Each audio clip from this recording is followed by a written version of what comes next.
네, 오늘은 요한계시록 1장 8절 한 절만 읽겠습니다. 요한계시록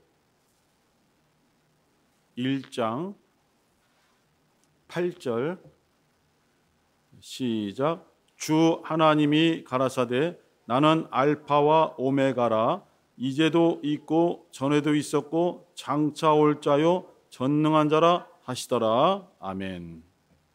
오늘 제목은 예수는 알파와 오메가.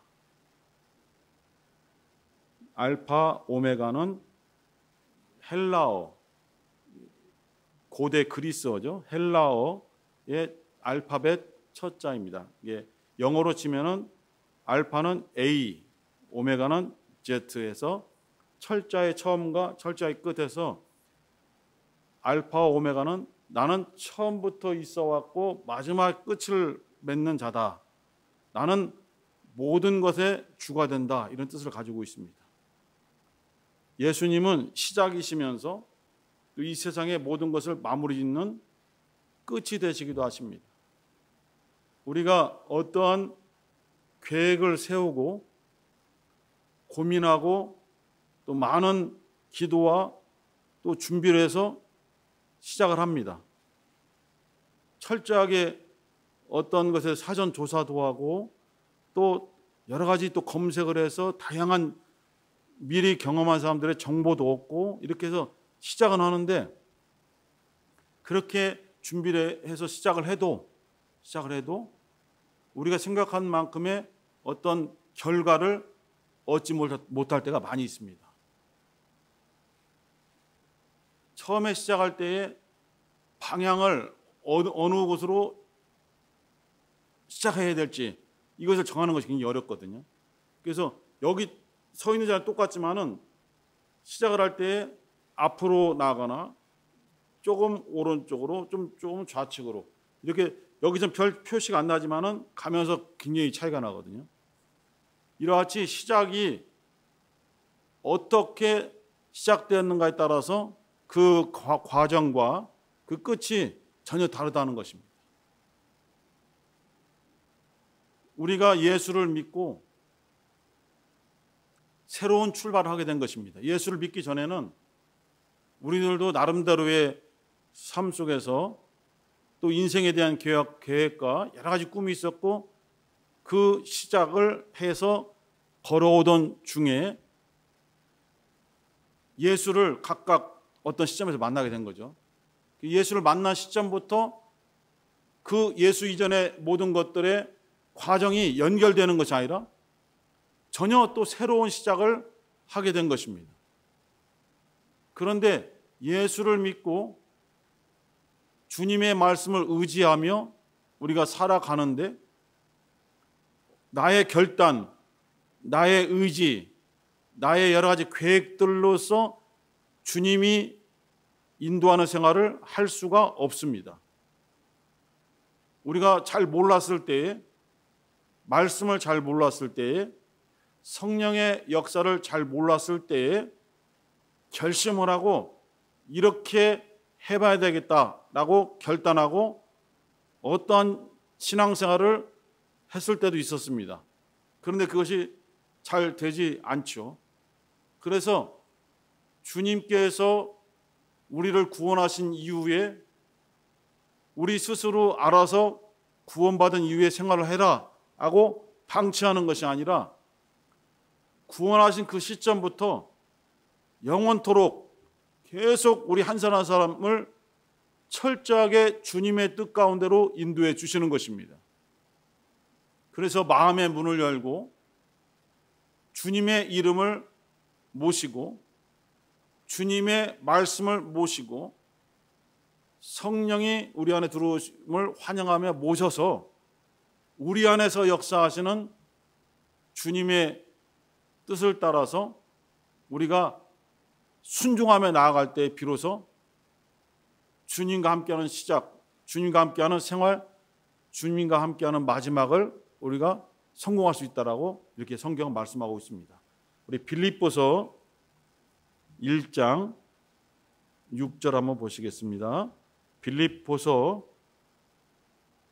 1장 6절 시작. 너희 속에 착한 일을 시작하신 이가 그리스도 예수의 날까지 이루실 줄을 우리가 확신하노라. 예수를 믿는 성도들, 하나님의 자녀들, 그 심령 속 바로 우리 하나님이 계시는 것이죠. 근데 하나님이 구체적으로 어떠한 방법으로 우리 안에 계시는가? 말씀입니다. 진리의 말씀, 그 말씀이 내 안에서 살아 운동력 있는 말씀이 될 때에 하나님의 살아계심을 체험하게 되는 거죠.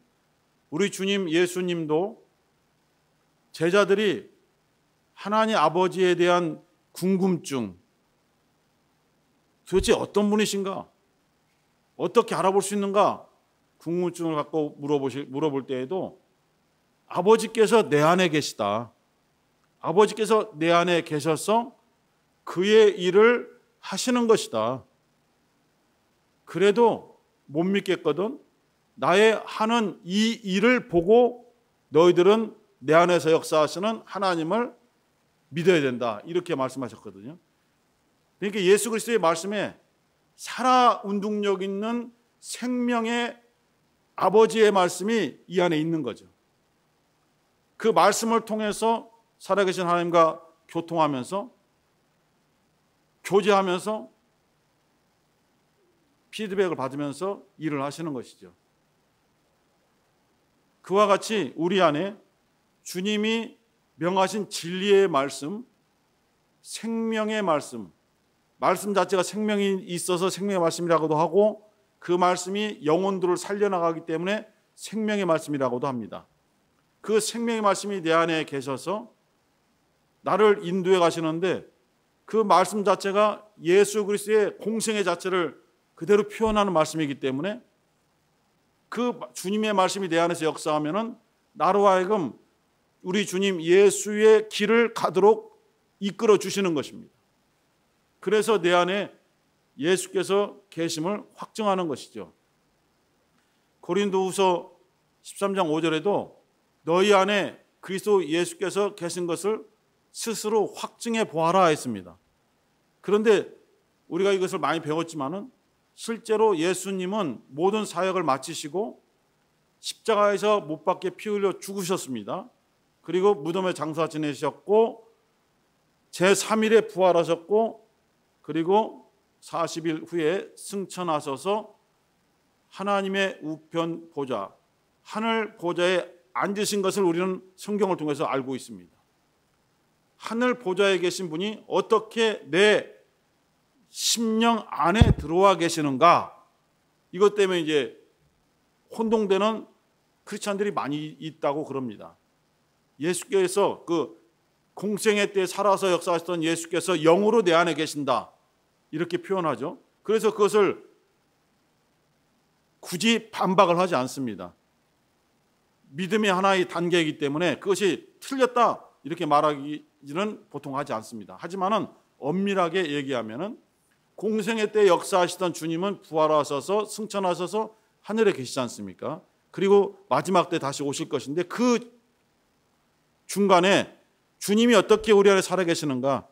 주께서 주신 말씀이 이 안에 있어서 그 말씀이 주님의 인품을 나타내고 주님의 능력을 나타내고 주님이 하시던 일을 하게끔 역사하기 때문에 주님이 내 안에 살아계시는 것처럼 그 말씀이 살아있어서 나를 살아계신 예수를 체험하게 만드는 것입니다. 그리고 그 말씀 가운데 진리의 말씀 가운데 반드시 우리가 모신 성령께서 역사하시기 때문에 성령은 예수를 나타내시고 성령은 예수를 변호하시고 성령은 예수를 증거하는 분이십니다. 다른 것을 증거하지 않고 다른 것을 나타내지 않는 분이 보혜사 성령이시죠. 보혜사 성령이 우리 안에 들어오시면은 우리 안에 있는 진리의 말씀을 통해서 예수를 막 나타내는 거예요. 그것을 통해서 내 안에 예수 그리스도께서 지금도 살아계시다는 것을 체험하고 확증하는 것입니다. 이처럼 빌립보서 1장 6절에 너희 속에 우리의 심령 속에 착한 일을 시작하신 이가, 이건 우리 자신이 착한 일을 하는 것이 아니지 않습니까? 사도행전 10장 38절에도 하나님이 나사렛 예수에게 성령과 능력을 기름 붓듯 하심에 저가 두루 다니시며 착한 일을 행하시고 마귀에게 눌린 자를 고치셨으니 이는 하나님이 함께 하심이라, 이렇게 말씀했거든요. 예수 그리스도 안에 진리의 말씀이 계시고 예수 그리스도 안에 성령이 함께 아버지의 말씀이 진리 가운데로 역사하시니 주님이 역사하실 때의 모든 일들이 착한 일이다 보는 것입니다. 도덕적으로 사회적으로 착하다는 개념을 넘어서서 하나님의 말씀을 그대로 순종하며 행하는 것이 하나님 보실 때는 착한 거예요. 그 어떤 사람이 예수께 나와서 선한 선생님이여, 착한 선생님이여 라고 부르니까 너는 어찌하여 너의 눈에 보이는 사람인 나를 착하다고 말하느냐, 왜 나를 선하다고 그렇게 표현하느냐, 너 잘못된 것이다. 오직 선하신 분은 한 분, 하나님 한 분밖에 안 계신 것이다, 이렇게 말씀하셨어요. 그래서 하나님의 일을 하는 것이 착한 일이에요. 그래서 우리 안에서 착한 일을 시작하신 이가, 하나님이 우리 안에서 하나님의 일을 하도록 우리의 인생을 붙잡으시고 우리의 마음을 붙잡으시고 우리의 육신을 붙잡으시고 우리의 환경을 붙잡으시고 우리의 여러 가지 배워온 여러 가지 백그라운드, 배경을 붙잡으셔서 사용하시는 겁니다. 우리로 하여금 그 모든 나의 관계된 모든 것을 이용하여 또는 사용하여 착한 일을 하게끔 만들어 가시는 것이죠. 언제까지? 그리스도 예수의 날까지. 그리스도 예수의 날은 예수께서 다시 오시는 날입니다. 예수께서 다시 오셔서 재림하셔서 모든 것을 끝내는 그날까지 끝까지 하나님의 일을 이루어 가신다는 것입니다. 우리 안에서. 주님은 이러한 의미에서 또 좁게 우리를 통해서 보면은 우리에게 주님의 생명을 주시고 우리가 하나님을 아버지라 부르는 하나님의 자녀가 된 그 시점을 알파라고 한다면은 그 이후로부터 믿음 생활하면서 해나가면서 주님이 다시 오시는 그 주님의 날까지 우리가 열심히 일해갈 때 주님이 오시는 날, 바로 오메가, 주님의 오메가 되는 그 시점에 완벽하게 우리가 주님의 동역자로서 주님의 일을 할 수 있다라고 볼 수 있고, 더 크게 말하면 더 크게도 말을 할 수 있죠. 예수는 창조자이십니다. 하나님과 함께 모든 만물을 창조하셨습니다. 우리 히브리서 1장 2절을 보시겠습니다. 히브리서 1장 2절 시작. 이 모든 날 마지막에 아들로 우리에게 말씀하셨으니 이 아들을 만유의 후사로 세우시고 또 저로 말미암아 모든 세계를 지으셨느니라. 이제 이 구절 말고도 여러 구절들이 있습니다. 예수께서 하나님과 함께 만물을 창조하셨다. 모든 세계를 지으셨다. 예수는 보이지 아니하시는 하나님의 형상이지만은 그를 통해서, 그를 위하여, 그에 의해서 모든 만물이 지어졌다. 골로새서 1장 15절 17절에 있는 것처럼 이런 창조의 의미에서 봤을 때에도 예수님은 시작이시다. 바로 알파가 되신다. 이렇게 볼 수 있고, 주님께서 모든 것을 마무리 지으려고 하나님의 뜻을 따라서 재림하셔서 세상의 종말, 심판, 그리고 우리로 하여금 첫째 벌에 참여하여 혼인잔치를 통해서 하나님 아버지의 나라에 들어가게 하심으로써 모든 것을 끝맺는 그 오메가까지 예수 그리스도 그를 제외하고는 이루어지는 것이 하나도 없기 때문에 예수님은 알파와 오메가가 되시는 것입니다. 물론 그를 보내신 하나님도 알파와 오메가가 되시는 것입니다. 하나님과 하나님의 아들 예수 그리스도는 절대로 분리되지 않기 때문인 것입니다. 우리 로마서 11장 36절 한번 보시겠습니다. 로마서 11장 36절, 로마서 11장 36절 시작. 이는 만물이 주에게서 나오고 주로 말미암고 주에게로 돌아감이라. 영광이 그에게 세세에 있으리로다. 아멘. 모든 만물의 시작이 주님께로부터 나왔다는 거예요. 그리고 우리가 주님으로 말미암아 살아간다는 것이죠. 주님에 의해서, 주님을 통해서, 주님을 위하여 살아갑니다. 바울도 고백하기를 나는 사나 죽으나 주의 것이로다. 밥을 먹는 것도 주님을 위하여, 금식하는 것도 주님을 위하여, 모든 것을 주님을 위하여 살아가겠다, 이렇게 고백하죠. 그리고 마지막에는 주에게로 돌아간다. 이런 의미에서 모든 만물의 시작과 끝은 우리 주님께로부터 시작되고 주님께로부터 모든 만물이 끝이 나는 것입니다. 그러나 우리는 끝이 나지 않고 주님의 생명을 받은 자들이 죄송합니다. 주님의 생명을 받은 자들이기 때문에 주님과 함께 영원한 나라에서 세세토록 왕노릇 하는 것입니다. 이제 요한 사도의 고백을 하나 보고자 합니다. 요한계시록 1장 9절을 읽겠습니다. 오늘 본문은 8절이었는데 요한계시록 1장 9절을 보면서 사도 요한이 어떠한 고백을 하는가, 이것은 또한 우리의 고백이 되어야 되지 않는가라고 생각해 보겠습니다. 요한계시록 1장 9절 시작. 나 요한은 너희 형제요 예수의 환난과 나라와 참음에 동참하는 자라. 하나님의 말씀과 예수의 증거를 인하여 반모라는 섬에 있었더니. 요한은 이렇게 말합니다. 예수 그리스도의 환난에 동참한 자다. 나는 예수의 나라에 동참한 자다. 나는 예수의 참음, 예수의 인내에 동참한 자다. 이렇게 고백했어요. 정말 이것이야말로 우리 주님이 원하는 고백이에요. 성령을 받지 못했을 때에 베드로는 이렇게 고백을 했어요. 주님은 그리스도시요 살아계신 하나님의 아들이십니다 라고 고백했어요. 그리고 부활하신 예수를 보고 처음에 의심했던 도마가 다시 주님을 만난 다음에 주님은 나의 하나님이 되십니다 라고 고백했어요. 다 훌륭한 고백이고 참된 고백입니다. 그리고 사도 바울은 갈라디아서 2장 20절에서 내 안에 살고 있는 것은 내가 살아가는 것이 아니라 우리 주 예수 그리스도께서 내 안에 살고 계십니다. 내 안에서 주님께서 살아가고 계십니다. 이런 믿음의 고백을 했어요. 근데 사도 요한이 요한계시록을 쓰면서 나는 예수의 환난에 동참한 자입니다. 예수의 환난에서 나는 도망가거나 피하거나 숨은 자가 아니라 주님이 환난 받으시면 나도 환난을 받고, 주님께서 고난 받으시면 나도 고난을 받고, 주님께서 핍박과 박해를 받으시면 나도 핍박과 박해를 받은 자입니다라고 그렇게 고백을 했어요.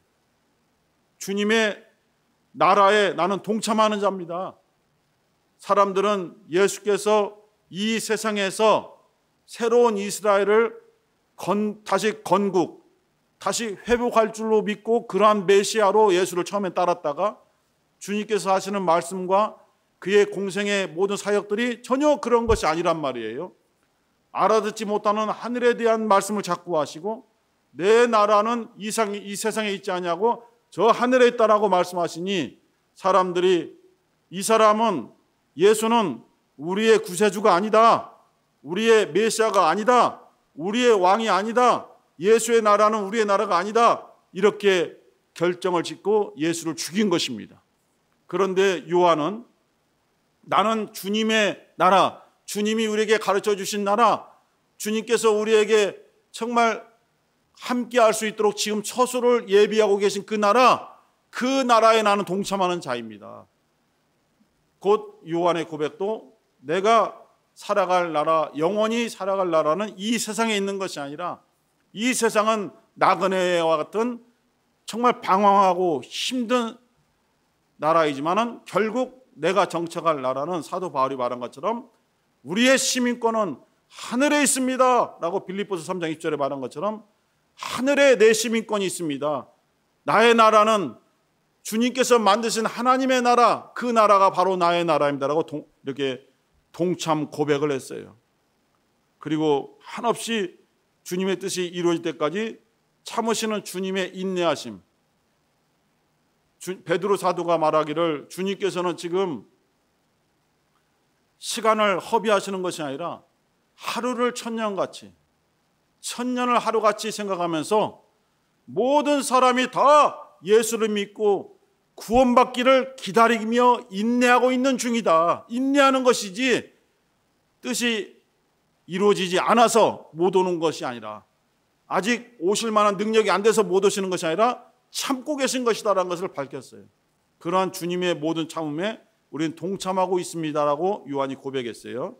여기에 대한 바울의 고백을, 또 우리의 고백을 이렇게 고백해 보겠습니다. 로마서 8장 17절,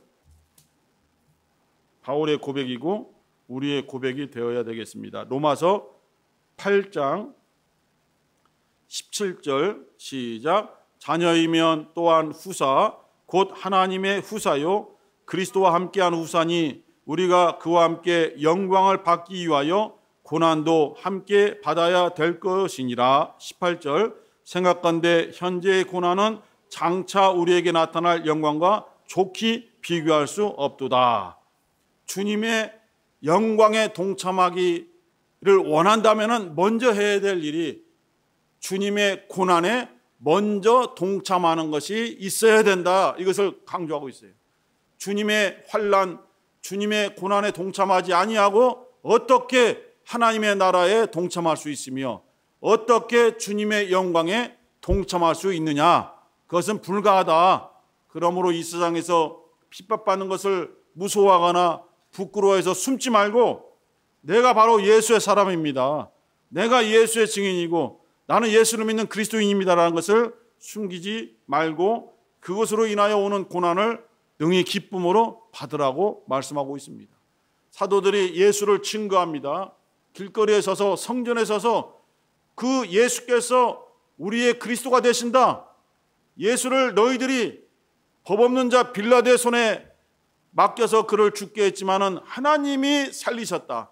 하나님이 죽은 자 가운데서 예수를 부활케 하셨다. 우리는 이 부활의 증인이다라고 선포하다가 그만 옥에 갇히고 또 고문을 받고 채찍에 맞았어요. 너희들 이번에 한번 풀어줄 테니까 다시는 예수를 증거하지 말라라고 하면서 막 때리고 내보냈지만은 그날로 가서 사람 많은 곳에 가서 다시 예수를 막 증거하는 사도들의 역사가 사도행전에 기록되어 있습니다. 그러면서도 이와 같이 우리가 비로소 우리 주님의 고난에 동참하게 되어서 너무너무 기쁘다라고 표현하고 있습니다. 이제야 우리가 예수님의 사람으로 인정받았다. 우리가 예수의 환난에 동참할 수 있는 예수의 사람이 되었다라고 하면서 채찍에 맞고 고난받는 것을 오히려 기뻐하며 예수를 증거하더라라고 사도행전 5장 마지막 부분에 기록되어 있습니다. 이와 같이 사도 요한이 나는 예수의 환난에 동참한 자입니다. 바울이 나는 그리스도와 함께 고난에 동참하겠습니다 고백했던 것처럼 우리도 예수의 사람이라면, 우리도 예수를 믿는 사람이라면, 우리가 그리스도인이라고 그렇게 믿고 주장한다면은 우리도 또한 예수의 환난에 기쁨으로 동참하는 자가 되어야 마땅한 것입니다. 이렇게 힘들고 어려운 모든 환난을 기쁨으로 동참하는 자에게 우리 주님께서 이러한 역사를 보여주십니다. 로마서 8장 34절, 로마서 8장 34절 시작. 누가 정죄하리요? 죽으실 뿐 아니라 다시 살아나신 이는 그리스도 예수시니 그는 하나님 우편에 계신 자요 우리를 위하여 간구하시는 자시니라. 우리가 이 세상에서 주님과 함께 환난에 동참할 때 힘들고 어려워서 쓰릴 때가 많고 정말 억울함을 당해서 막 속이 갑갑하고 힘들 때가 많고 눈물을 흘릴 때가 많을 때 주님은 그 시간에 우리를 위해서 간구해 주신다는 거예요. 하나님 아버지께 힘을 달라고, 저 성도에게 믿음을 달라고, 저 성도에게 이 핍박을 이길 수 있도록 인내를 달라고 간구하고 계시다는 거예요. 이것이 주님의 사랑이고 우리가 예수의 환란에 동참할 때 지켜만 보는 것이 아니라 이렇게 함께 하시고 도와주신다는 거예요. 그리고 38절과 39절을 읽겠습니다. 로마서 8장 38절 39절 시작. 내가 확신하노니 사망이나 생명이나 천사들이나 권세자들이나 현재 일이나 장래 일이나 능력이나 높음이나 깊음이나 다른 아무 피조물이라도 우리를 우리 주 그리스도 예수 안에 있는 하나님의 사랑에서 끊을 수 없으리라. 하나님의 사랑에서 우리를 끊어낼 수 있는 존재는 마귀도 안 된다는 거예요. 천사들도 안 된다는 거예요. 이 세상에 강력한 힘이라도 절대로 예수 그리스도 안에 있는 하나님의 사랑에서 우리를 끊을 수 없으니 우리에게 주시는 것은 담대하라, 강하고 담대하라. 주님이 함께 하시고 주님이 지켜주시고 주님께서 인도해 주신다. 이런 말씀을 우리에게 주시면서 예수께서 우리의 처음과 마지막이 되시고 더 나아가서는 이 세상의 처음과 마지막이시고 더 나아가서는 모든 영계와 우주를 포함한 모든 것의 시작이시며 마지막이 되시지만은 우리 개인이 생각할 때는 우리 주님은 내 영혼의 시작이십니다. 우리 주님 예수는 내 영혼의 사는 삶의 의미입니다. 예수님은 내 영혼의 마지막이 되십니다. 이러한 고백을 원하고 계시는 거예요. 그런 의미에서 예수는 우리의 알파가 되시고 우리의 오메가가 되시는 거예요. 그래서 우리는 정말 기도할 때마다 힘들고 어려울지라도 주님께서 나의 모든 것이 되신다. 나의 시작과 끝이 되시고 삶에 살아가는 정말 모든 것, 삶의 가치, 삶의 목적, 삶의 기쁨이 되신다. 이러한 메시지를 오늘 주신 것입니다. 우리 함께 기도하실 때에 예수께서는 천지 만물을 지으셔서 또 매듭 지으시는 시작과 오메가가 되시고 하늘 영계까지도 시작과 마지막이 되시지만은 우리의 믿음의 고백으로 우리 각각 자신이 바라봤을 때 내 영혼의 시작이시고 내 영혼의 삶의 과정이 되시고 내 영혼의 마지막이 되시는 예수를 의지합니다. 주님 도와주시고 주님의 환란에 동참하기를 원합니다. 주님의 나라에 동참하기를 원하고 주님의 정말 모든 것에 함께하는 자가 되기를 원합니다. 그러나 부족하고 연약하오니 말씀으로 역사해 주시고 성령으로 역사해 주셔서 주님과 함께하는 삶을 살 수 있도록 인도하여 주옵소서. 주여 한번 부르시고 기도하겠습니다. 주여.